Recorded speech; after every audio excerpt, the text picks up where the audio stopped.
Incredible facts. Healing. A healer is a person who is able to see and understand all forms of illness, whether physical or psychological abnormalities. Such people feel the pain of those around them. Virtually all folk healers use biokinesis, the ability to control another's body, which allows them to control organic tissue. In this way, they heal themselves and others. The disadvantage of this ability is that some healers may become so sensitive to the illnesses of others that they themselves may fall ill with the same illness. In addition, one folk healer who cures a colleague may lose his gift forever. There are many people with such abilities. As a rule, they become doctors or nurses. But still, most people who are able to heal without the use of medicines and surgical interventions go into so-called alternative medicine. Important. Remember that not all diseases can be cured by methods of traditional medicine, and delay associated with untimely diagnosis and wrong treatment can cost the patient his life. João Teixeira is a Brazilian healer who treats thousands of people every day. Healing takes place in an extremely interesting way. The healer performs complex surgery without any medication, with little or no blood visible. One is able to cure serious illnesses through psychological suggestion. According to the healer, his abilities are due to the interventions of higher beings who use Joao's body. He believes that he is mediated by the spirits of once deceased healers, doctors, or hypnotists. Juna is a famous Russian healer, psychic, and recognized phenomenon. Her superpowers were investigated by Soviet scientists, who failed to explain this anomaly. Juna possessed extremely strong energy, through which she influenced the human biological field, filling it with energy and healing the body. Her healing operations are based on non-contact massage, keeping her hands away from the body. The American healer Edgar Cayce was probably the most amazing man of the 20th century. He was a great healer and clairvoyant, thanks to whom many people in the world believed in forces and phenomena inexplicable from the point of view of science. Cayce made all diagnoses and predictions in a trance-like state. The healer claimed that during a hypnotic dream he entered the Akashic Chronicles, the energy informational sphere of the earth, where all the present, past and future of man is recorded. Xenoglossia is a phenomenon through which some people can understand foreign languages without previously learning them. There are people who are born with this gift, while many can spend a lot of time and effort to learn foreign languages. Lightning bolt. Nikolai Alexandrovich Lipatov from Vologda region was struck by lightning in 1978 and miraculously survived, but the miracles did not end there. Unexpectedly for himself and those around him, he became fluent in 3 European languages. After a car accident, Gennady Sergeyevich Smirnov from the region of Tula was a pensioner when he was hit by a truck wagon against a fence in 1987. The very next day he began speaking German, which he did not know at all before. Clairvoyance is the ability to see the unknown. Such people can be in one place and know what is happening in another place at a very great distance. Psychics see both the future and the past and the present. As a rule, their psychic abilities are based on seeing some episodes from other people's lives. Famous clairvoyance. Leo Tolstoy, Russian writer, mystic and clairvoyant, whose desire for holiness and truth became an example for many. Vanga was a world-famous Bulgarian clairvoyant. Gurzdev is a famous Russian clairvoyant and mystic. He worked for several special services at the same time during World War II. Dmitry Ivanovich Mendeleev is famous for his chemical table, which is now used by the whole world. However, no less interesting is the story of the creation of this table, which he saw in his dreams.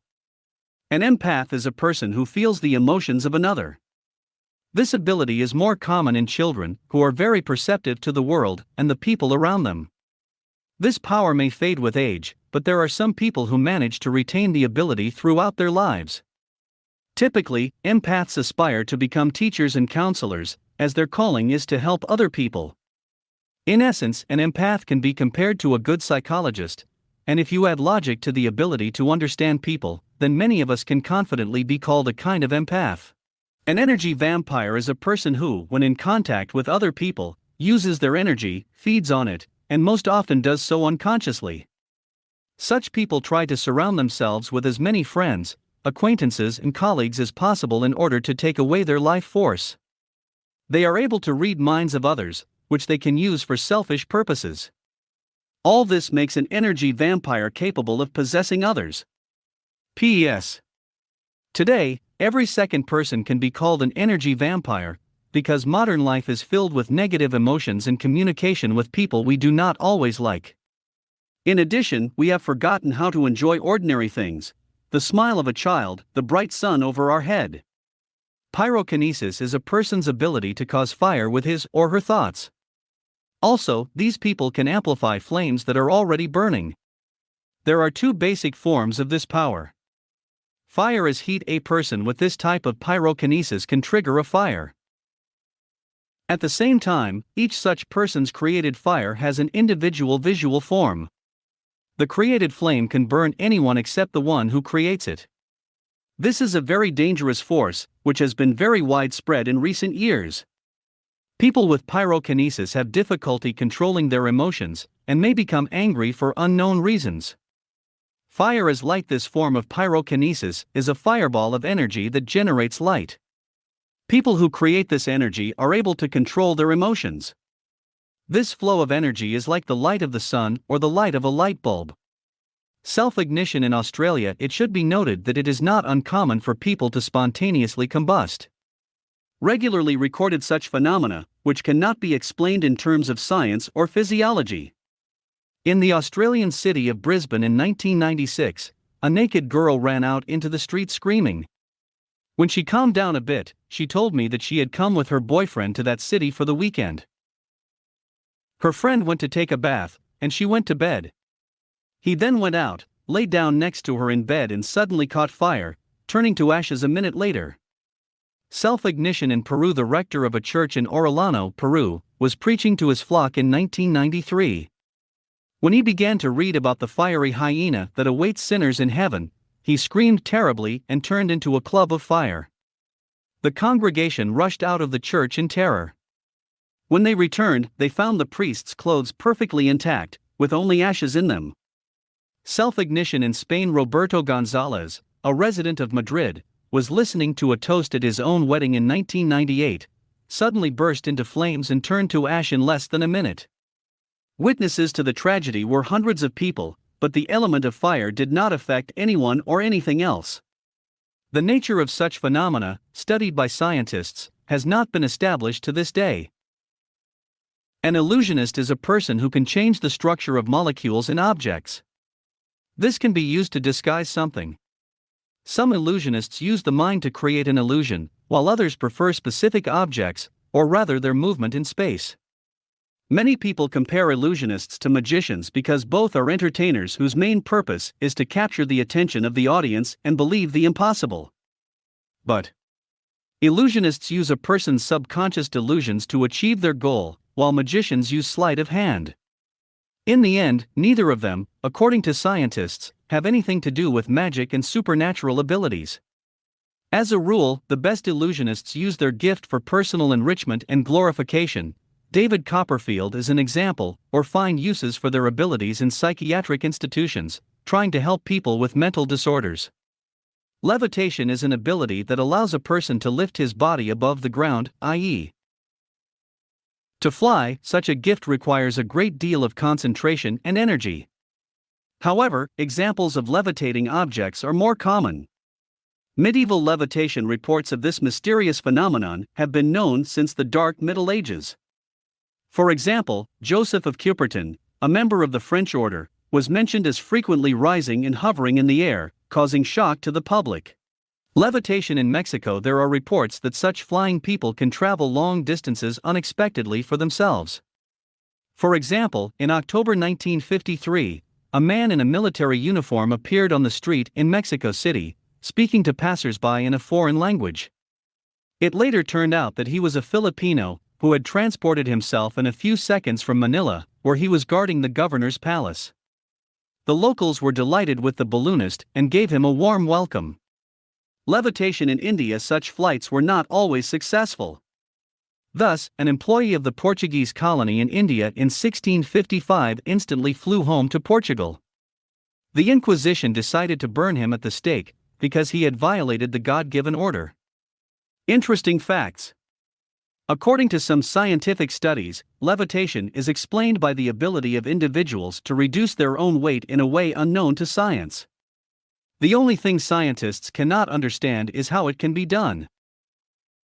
The art of suggestion is the ability to control the mind of others.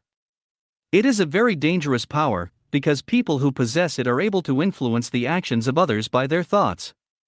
Wolf messing. In order to compel a person to a certain thought, verbal contact is not necessary, because to influence a person's thoughts at a distance. Such a technique was mastered by the hypnotist Wolf Messing. He was able to keep a person under hypnosis at great distances of hundreds of kilometers. Thanks to his extraordinary abilities, Messing became known as a magician and sorcerer. His talent was sought by the powers that be for their own purposes. It was because of his hypnotic seances he managed to piss off Hitler, and so much so that he promised a huge sum of money for the capture of the magician. Wolf Messing said that he had acquired the ability to hypnotize through long periods of training. The hypnotist was convinced that all people have the ability to inspire thoughts, it is just necessary to develop such abilities. Regeneration is a human ability that allows one to heal oneself in a short period of time. There are known cases of regeneration of tissues in sick people without using the methods of treatment of modern medicine. At the same time, they experience physical pain in the process of regeneration. Such ability is explained by the fact that brain can influence the process of regeneration of body tissues. Some sources describe amazing, but unlikely cases of immortality of such people, which allegedly can be killed only one way, cutting off the head, so that their brain could not restore the body. Of course, all this is a rumor, but, as they say, there is no smoke without fire. Therefore, the question of the existence of people capable of regenerating themselves remains open. Seeing spirits. The gift of seeing spirits is actually very common, only not everyone uses it. A distinction is made between harmless spirits and evil ones. Some mediums can physically interact with ghosts, which is not always safe. Some people with this ability are afraid of spirits, while others take advantage of this and come into contact with them. The best mediums. Edmund Gurney, 1847–1888, author of Living Ghosts, was convinced that a person's soul could appear to others 12 hours before death and as much after. He argued that such visions were the final astral flight of the dying person. Sir William Barrett, 1844–1925, was for 37 years professor of physics at Dublin's Royal College of Science. He said the following: "I am absolutely convinced that those who once lived on Earth can communicate with us." Oliver Lodge, 1851–1940, is known for his research on life after death. He began studying such a phenomenon in the 1880s. From 1901 to 1903, he was president of the Society for Psychical Research. Oliver Lodge is also the author of Raymond, or Life and Death, which deals with contacts with his son Raymond's spirit after his death at the front. Lycanthropy is a paranormal phenomenon that causes metamorphosis in the body, causing a person to change into another being, most often a wolf. Many werewolves only change into one particular animal. Scientists call lycanthropy a special mental condition in which a person, although they consider themselves werewolves, is not actually werewolves, because they do not change their physical form. In this case, the lycanthrope is extremely dangerous to society, because it shows aggression and indomitable power.